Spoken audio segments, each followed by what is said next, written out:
సంవత్సరం 1,00,000 కోట్ల బడ్జెట్ దాటిందని చెప్పేసి 1,00,000 కోట్ల బడ్జెట్ జరిగేటువంటి పండుగ ప్రపంచంలో ఏదీ లేదు. నేను వాళ్ళందరికీ ఒకే మాట చెప్తున్నాను. ఇవాళ 1,00,000 కోట్ల రూపాయలు ఎవరి దగ్గరికి వెళ్ళాయండి? ఇవాళ సామాన్యమైన వ్యక్తులు గరికి అమ్ముకొని, పూలు అమ్ముకొని, పండ్లు అమ్ముకొని, కాయగూరలు అమ్ముకొని, ఇలా డెకరేషన్స్ వాడు అనేక రకాల వృత్తులు వాళ్ళు ఒక వ్యాపారం చేసుకుంటూ ఒక వ్యక్తి సగటున ఈ 10 రోజుల్లో 2,000 రూపాయల నుంచి ప్రతి వ్యక్తి 50,000 రూపాయల వరకు సంపాదించుకోగలిగాడు. వినాయకుడు ప్రసాదించినటువంటి అద్భుతమైన ప్రసాదం అని నేను సమాజానికి గుర్తు చేస్తున్నాను. 1,00,000 కోట్లు ఏమో తేరగా పోయడం లేదు. సమాజము ఉన్నవాడి దగ్గర నుంచి లేనివాడికి గంగా ప్రవాహంగా ప్రవహిస్తున్నది. ఫ్రీగా ఇవ్వటం లేదు, కష్టపడేవాడికి కష్టపడినట్టుగా. సో ఈ ఉత్సవాలు, ఇంత పెద్ద ఉత్సవాలు ప్రపంచంలో ఎక్కడ జరగటం లేదు. ధనము దుర్వినియోగం అవటం లేదు, సద్వినియోగం అవుతుంది సమాజం దగ్గరికి. కాబట్టి ఇది కేవలం టీవీ డిబేట్లలో హిందూ సమాజాన్ని కేవలం బ్లైమ్ చేయడానికి, మన యొక్క మనసును మార్చడానికి చేసేటువంటి కుట్ర అని చెప్పేసి నేను గుర్తు చేస్తున్నాను. అంతేకాదు, ఒక రకంగా ఈ పండుగ జాతీయ సమైక్యత. వినాయకుడిని మాత్రమే అనేక రూపాల్లో ప్రతిష్ఠించుకుంటామండి.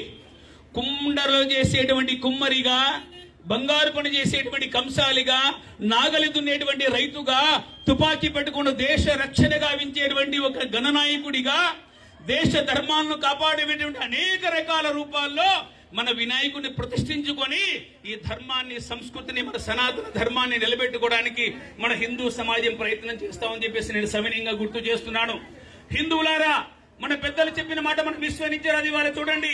ఒకప్పుడు మన యొక్క భారతదేశం సుమారుగా 80 లక్షల చదరపు కిలోమీటర్ల యొక్క భూమి. ఇవాళ నెమ్మదిగా హిందువులు బలహీనమైన కారణంగా, ఇతర మతాల్లోకి మతాంతరణ చెందిన కారణంగా ఒక్కొక్క భూమిని పోగొట్టుకుంటూ ఇవాళ మన ముందర కేవలం 30 లక్షల చదరపు కిలోమీటర్లు మాత్రం మిగిలింది. 500 సంవత్సరాల క్రితం జావా, సిమిత్రా దేశాల నుంచి మన హిందువులు ఆ ప్రాంతాలు వదిలిపెట్టి వెనక్కి వచ్చారు. ఇవాళ ఆ ప్రాంతాలు మన దగ్గర లేవు. కరెక్ట్ గా 300 సంవత్సరాల క్రితం ఆగ్నేయ ఆసియా ప్రాంతాన్ని హిందువులు వదిలిపెట్టేశారు. హిందువులారా జాగ్రత్తగా వినాలి, గమనించాలి. 300 సంవత్సరాల క్రితం ఆగ్నేయ ఆసియా ప్రాంతంలో హిందూ సమాజం ఉన్నది. అక్కడ నుంచి తరిమివేయబడ్డారు, ఇతర మతాలు ఆక్రమించుకున్నాయి. కరెక్ట్ గా 200 సంవత్సరాల కంటే ఆఫ్ఘనిస్తాన్ ప్రాంతం నుంచి హిందువులు పారిపోయి వచ్చారు, తరిమివేయబడ్డారు. మన యొక్క సహనము, మన యొక్క శాంతి, అహింసల కారణంగా, పాద పౌరుష పరాక్రమాలు వదిలివేసిన కారణంగా కరెక్ట్ గా 100 సంవత్సరాల క్రితం తక్షశిలను, 75 ఏళ్ల క్రితం బంగ్లాదేశ్, పాకిస్తాన్ నుంచి వేల మంది, లక్షల మంది హిందూ సమాజం తగ్గుతూ భారత భూభాగం కూడా దేశం నుంచి తగ్గుతూ వచ్చింది. ఇవాళ 50 సంవత్సరాల్లో టిబెట్ ను వదిలేము, కాశ్మీరును వదిలిపెట్టి వచ్చింది హిందూ సమాజం. ఇవాళ నిన్న మొన్న అస్సాం గాని, బెంగాల్ గాని, కేరళ గాని, నిన్ననే ఒక వార్త వచ్చింది. మైసూరు దగ్గర ఒక చిన్న గ్రామంలో చోటా పాకిస్తాన్ అని చెప్పేసి ఆ గ్రామాన్ని ప్రకటించారు హిందువులారా. సో నెమ్మదిగా హిందూ సమాజం నిద్రపోతే, స్వామి వివేకానంద ఎప్పుడో చెప్పాడు, ఒక హిందువు మతం మారితే హిందూ సమాజం సంఖ్య తగ్గడమే కాదు, ఒక శత్రువు పెరుగుతాడనే మాట హిందూ సమాజం మర్చిపోరదని గుర్తు చేస్తున్నాను. 75 ఏళ్ల క్రితం పాకిస్తాన్ విభజన చెందినప్పుడు మహమ్మద్ అలీ జిన్నా ఒక మాట చెప్పాడు. 1000 సంవత్సరాల క్రితం హిందువు మతం మారినప్పుడే పాకిస్తాన్ బీజం పడిందని గుర్తు చేశాడు. ఇది హిందూ సమాజానికి గుణపాఠం కావాలి. ఎక్కడికి వెళ్ళాలి హిందూ సమాజం? ఏ ప్రాంతానికి వెళ్ళగలుగుతారో ఇక్కడ నిలబడాలి. రాముడు పుట్టిన భూమిలో, కృష్ణుడు పుట్టిన భూమిలో 20,000 సంవత్సరాల చరిత్రను కాపాడుకుంటూ నవతరానికి మన సంప్రదాయాల పద్ధతులు గుర్తు చేస్తూ హిందూ సమాజాన్ని ఒక త్రాటి మీద నిలపడానికి మనం జాగ్రత్తగా ప్రయత్నం చేయాలని చెప్పేసి నేను ఈ సందర్భంగా గుర్తు చేస్తున్నాను. ఈ మధ్య అనేక రకాల విషయాలు, సనాతన ధర్మం మీద దాడి, సనాతన ధర్మాన్ని నిర్మూలించాలంటాడు ఒకడు, అరే హిందూ ధర్మాన్ని నిర్మూలించాలంటాడు ఒకడు, అరే ప్రపంచాన్ని 2 శక్తివంతమైన మతాలు, అతిపెద్ద మతాలు ప్రపంచాన్ని రక్తదాహంతో తడిపినటువంటి మతాల గురించి ఒక్కడు కామెంట్ చేయడు. హిందువులు సహనంగా ఉన్నారని కదా నువ్వు మాట. సో సనాతన ధర్మం ఏం చెబుతోంది వాళ్ళ హిందూ ధర్మం? ఒకసారి గుర్తు చేసుకుని మిత్రులారా, సనాతన ధర్మాన్ని పాటించేటువంటి భారతదేశం సనాతన తన ఆత్మ. వివేకానందుడు ఎప్పుడు 150 ఏళ్ల క్రితం చికాగోలో చెప్పాడు, భారతదేశము తన ధర్మాన్ని వదిలిపెడితే ప్రపంచమంతా సర్వనాశనం అవుతుందన్నాడు స్వామి వివేకానంద. ప్రపంచమంతా ఒకవేళ నాశనమైనప్పుడు కూడా సనాతన ధర్మము భారతంలో నిలబడితే ప్రపంచాన్ని తిరిగి సృష్టిస్తుందని చెప్పాడు స్వామి వివేకానంద. ఎందుకంటే మనకు సృష్టించడమే తెలుసు, నిర్మించడమే తెలుసు, కూల్చడం గాని నాశనం చేయడం గాని హిందువుల యొక్క రక్తంలో ఎప్పటికీ లేదండి. మన రక్తం అలా ఒప్పుకోదండి. అందరిలో భగవంతుడు ఉన్నాడని విశ్వసించేటువంటి తత్వమే సనాతన ధర్మం. ఇవాళ దేవుడు ఎక్కడున్నాడు అంటే చెట్టు పుట్ట రాయి రప్ప కుండ కోన వాగు వంక ఇందుగలడందు లేడు ఎందెందు వెతికినా అందందేయగలడని చెప్పేసి భగవంతుడు అన్ని చోట్ల ఉన్నాడని విశ్వసించేటువంటి ధర్మమే సనాతన ధర్మం అని ఈ సందర్భంగా గుర్తు చేస్తున్నాను. ఇలాంటి ధర్మాన్ని నాశనం చేయాలనుకుంటున్నావా? మాతృవత్వ పరదాదేశ మిత్రులారా, పరస్త్రీని తల్లిగా పూజించేటువంటి నేల ప్రపంచంలో ఎక్కడైనా ఉంది అంటే అది భారతదేశం అని హిందూ సమాజానికి గుర్తు చేస్తున్నా. పరస్త్రీని తల్లిగా పూజించే నేల ప్రపంచంలో ఒక భారత జాతి మాత్రమే. ఇలా పరస్త్రీని తల్లిగా పూజించేటువంటి ఈ నేలను కలరాయాలంటావా? సనాతన ధర్మాన్ని నాశనం చేయాలనుకుంటావా? ఎలా చేస్తావో మేము కూడా చూస్తాం. సర్వే భవంతు సుఖినః అంటుంది మన శాస్త్రం. అందరూ సుఖంగా ఉండాలి, అందరూ ఆరోగ్యంగా ఉండాలి, అందరూ కూడా భద్రంగా ఉండాలి, అందరూ సురక్షితంగా ఉండాలి. ఏ భగవంతుని ఆరాధిస్తున్నప్పటికీ కూడా అందరూ క్షేమంగా ఉండాలనే మానవ జాతి యొక్క ఆలోచన విధానాన్ని ప్రకటింపజేసినటువంటి హిందూ సమాజాన్ని, సనాతన ధర్మాన్ని నీవు పతనము చేయాలి, నాశనం చేయాలని చెప్తావా? నీలాంటి వాళ్ళు హిరణ్యకశిపుడు, హిరణ్యాక్షుడు, రావణాసురుడు, కుంభకర్ణుడు, సో జరాసంధుడు లాంటి వాళ్ళు ఎంతో మంది వచ్చారు ఈ నాశనం చేయడానికి. 600 ఏళ్ళు మొగలాయిలు వచ్చారు, 400 ఏళ్ళు బ్రిటిష్ వాడు వచ్చాడు. వాళ్ళ చేత కాలేనిది వాళ్ళ ఏదో ఓట్ల రాజకీయాల కోసము, ఎవడో ప్రళవాల కోసం ఇవాళ నా ధర్మాన్ని, నా సనాతన ధర్మాన్ని ఇవాళ నాశనం చేస్తానంటే హిందూ సమాజము చూస్తూ ఊరుకోదని హిందూ సమాజానికి గుర్తు చేస్తున్నాను. స్వామి వివేకానంద చూడండి, తన యొక్క ఒక్క వాక్యముతో 6 కోట్ల అమెరికా ప్రజలను జయించాడండి. ఒకే ఒక్క వాక్యము. కత్తులు పట్టుకుని వెళ్ళలేదు, అణుబాంబులు పెట్టుకుని వెళ్ళలేదు, రైఫిల్స్ తీసుకుని వెళ్ళలేదు. ఆ అమెరికాలో అమెరికా ప్రజలను ఉద్దేశించి my American brothers and sisters అని ఒక వాక్యం వాడాడు. అమెరికా సోదర సోదరీమణులారా అని చెప్పేసి, దట్స్ అవర్ ఐడెంటిటీ, మన యొక్క గుర్తింపు అది. ప్రతి స్త్రీ కూడా మన యొక్క సోదరిని మనం భావిస్తాం, ప్రతి యొక్క పురుషుడు మన సోదరుడిని భావిస్తాం. ఇది సనాతనం ధర్మం చెప్పేటువంటి నీతి. ఇలాంటి ధర్మాన్ని నాశనం చేయాలనుకుంటున్నది. ఇవాళ భగవంతుడు ఎక్కడ ఉన్నాడంటే ఇక వీడే భగవంతుడు, నావాడే భగవంతుడు, మిగతా వాళ్ళందరూ కూడా దేవుళ్ళు కాదని చెప్పేటువంటి మతాలు కాదు మావి. భగవంతుడు ఎలా ఉన్నాడంటే చెట్టు పుట్ట రాయి రప్ప సర్వశ్రేష్టం ఈశ్వరాణం సర్వభూతానం చెప్పేస్తుంది నా శాస్త్రం. భగవంతుడు అన్ని ప్రాణుల్లో ఉన్నాడు. దశావతారాలు ఇవాళ అన్ని ప్రాణాల్లో నుంచి సమాజాన్ని రక్షించడానికి, కాపాడడానికి వచ్చాడు. ఇవాళ వినాయకుని మన యొక్క దర్శనంలో చూడండి అనేక రూపాల్లో ప్రతిష్ఠించుకుంటూ ముందుకెళ్తున్నాం మనందరూ కూడా.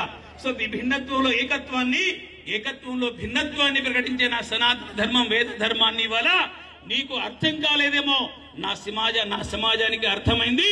ఈ సమాజాన్ని నిలబెట్టుకునే శక్తి హిందూ ధర్మానికి ఉందని చెప్పేసి సగర్వంగా గుర్తు చేస్తున్నాను. కాబట్టి మిత్రులారా, ఇవాళ బయట సమాజం యొక్క దాడుల వైపు నుంచి హిందూ సమాజాన్ని కాపాడుకోవాలి. మన పిల్లలకు నేర్పాలి పద్ధతులు, మన తల్లులకు నేర్పాలి, మన చెల్లెలకు నేర్పాలి, అక్కలకు నేర్పాలి. మనము తెలుసుకోవాలి మన సనాతన ధర్మం యొక్క గొప్పతనాన్ని. ఈ ధర్మము ఒకవేళ చూడండి ప్రపంచ మానవాళికి అద్భుతమైన సందేశాన్ని ఇచ్చినటువంటి ధర్మము సర్వమానవ సౌభ్రాతృత్వాన్ని ప్రతిపాదిస్తుంది మన హిందూ సమాజము. మిత్రులారా, దీన్ని గుర్తు పెట్టుకోవాలి. ఇవాళ భారత్ పేరు మారుతా ఉంది, భారత్ పేరు మారుతా ఉందని వాళ్ళ చర్చ జరుగుతా ఉంది. మిత్రులారా, నేను ఒక మాట చెప్తున్నాను, భారత్ పేరు మారుతడం లేదండి. ఆ రోజు భారతే, ఈ రోజు భారతే, రాబోయే 1,00,000 సంవత్సరాల సూర్యచంద్రుడు ఉన్నంత కాలం ఉంది ఈ దేశానికి భారతదేశమే. నా తల్లి, మన తల్లి ఏదైతే పేరు పెట్టిందో, భరతుడు పరిపాలించిన రాజ్యం ఈ భారతదేశం. భారత్ పేరు మారటం లేదండి. నీ పేరును ఇంగ్లీషులో ఎలా పిలవాలన్నదే ప్రశ్న. ఇండియా అనే పేరు మారుతాదేమో కానీ భారత్ పేరు మారటం లేదు. నా పేరు శ్రీనివాస్, ఇంగ్లీషులో కూడా శ్రీనివాసే. నీ పేరు సూర్యప్రకాశ్ అయితే ఇంగ్లీషులో సన్ రైజ్ అంటావా? అదే పేరుతో పిలుస్తావు నామవాచకాన్ని. వాడికి పలకడానికి రాక ఇండియా అనే పేరు పెట్టుకున్నాడు. ఇండియా అనే పేరు కనపడుతుంది, 300 సంవత్సరాల చరిత్ర కనపడుతుంది. భారత్ అనేటువంటి స్వాభిమానం, నా భారత్ అనే పేరు విన్నప్పుడు మహాభారతం కదా, 1,00,000 సంవత్సరాల భారతం మన ముందర కనపడుతుంది. సమాజానికి ఇది అర్థం కావాలి. కేవలం ఓట్ల రాజకీయాల మీద పడి హిందూ ధర్మం వైపు రాకండి. ఈ హిందూ ధర్మము సర్వమానవాళిని సరైన దిశలో నడిపించేటువంటి శక్తివంతమైనటువంటి ధర్మము నా హిందూ ధర్మాన్ని మిత్రులను గ్రహించాలి. ఇవాళ వినాయక చవితి సందర్భంగా మనందరం కూడా గుర్తు పెట్టుకోవాలి. రాబోయేటువంటి ఈ వేడుకను చాలా సమర్థవంతంగా, విజయవంతంగా, ఒక రకంగా ఇది జాతీయ సమైక్యతను ప్రబోధించేటువంటి పండుగగా మనందరం కూడా జరుపుకోవడానికి ప్రయత్నం చేద్దాం. హిందూ సమాజము సదా జాగ్రత్తగా ఉండాలి. నెమ్మదిగా హిందూ సమాజంలో ఇవాళ మతం మార్పిడికి గురవుతున్నాయి. ఎందుకు మారుతున్నారు, ఎక్కడికి వెళ్తున్నారు, తోటి వాళ్ళు ఏం చేస్తున్నారనే అప్రమత్తత ఇవాళ హిందూ సమాజానికి అవసరం ఇవాళ. సో హిందూ సమాజం ఎవరి యొక్క కీడు కోరుకోదండి, ఎవరి యొక్క హాని కోరుకోదు. ఇవాళ అందరినీ ఆదరించేటువంటిది, అన్నం పెట్టేటువంటి తల్లి భారత మాత అని నేను గుర్తు చేస్తున్నాను అందరికి కూడా. ఇవాళ ప్రపంచంలో అన్నమో రామచంద్ర అంటూ ఎవడు ఎక్కడికి వచ్చినప్పుడు కూడా భారతం ఆదరిస్తుంది.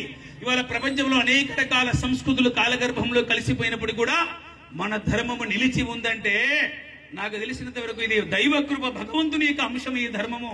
ఇది ప్రపంచ మానవాళిని కాపాడే శక్తి ఉన్నది. ఇవాళ నీ మతాల కారణంగా ఇవాళ అలెగ్జాండర్ గ్రీకు సంస్కృతి సర్వనాశనమైంది. నీ మతము కారణంగా గ్రీసు సంస్కృతి సర్వనాశనం చేశావు. నీ మతము కారణంగా ఈజిప్టు సంస్కృతి నాశనం చేశావు. నీ మతము కారణంగా అది అక్కడ ఉన్నటువంటి రోమ్ సంస్కృతి నాశనం చేశావు. నీ సంస్కృతి, నీ మతము కారణంగా బాబిలోనియన్ సర్వనాశనం చేశావు. నీ మతము కారణంగా సుబేరియన్ నాగరికత లేకుండా చేశావు. నీ మతము కారణంగా పర్షియన్ సంస్కృతిని సర్వనాశనం చేశావు. నీ మతాలు, రెండు పెద్ద మతాలు ఇవాళ ప్రపంచంలో 26 సంస్కృతులను, ధర్మాలను కాలగర్భంలో కలిసేశారండి. 26 సంస్కృతులు నాశనం చేసిన నీ మతం ప్రమాదమా? ప్రపంచాన్ని నిలబెడుతున్న సమస్త మానవాళికి మార్గదర్శనం చేస్తున్న నా మతం గొప్పదా? కాబట్టి ఇది భగవంతుని వరప్రసాదం. ఈ ధర్మాన్ని మనందరం కూడా కాపాడుకోవాలి. అందుకే వివేకానందుడు చెప్పాడు, ఈ ధర్మము, ఈ దేశము, సమాజము నిలబడితే ప్రపంచాన్ని మొత్తం కూడా సుఖమయంగా చేస్తుంది, ఆరోగ్యవంతంగా చేస్తుంది, ప్రపంచాన్ని తిరిగి నిలబెడుతుంది ఇవాళ. కాబట్టి మనందరి సంకల్పం భారత మాతను జగద్గురు స్థానంలో మనందరి హృదయాల్లో దైవభక్తిని దేశభక్తిగా మార్చుకుంటూ సంస్కారాలు నిర్మాణం చేస్తూ ఒక విశేషమైన ప్రయత్నంగా ఈ వినాయక చవితి ఉత్సవాలను విజయవంతంగా చేయడానికి ప్రయత్నం చేద్దాం. బోలో భారత్ మాతా కీ జై శ్రీరామ్, జై శ్రీరామ్. ధన్యవాదాలు.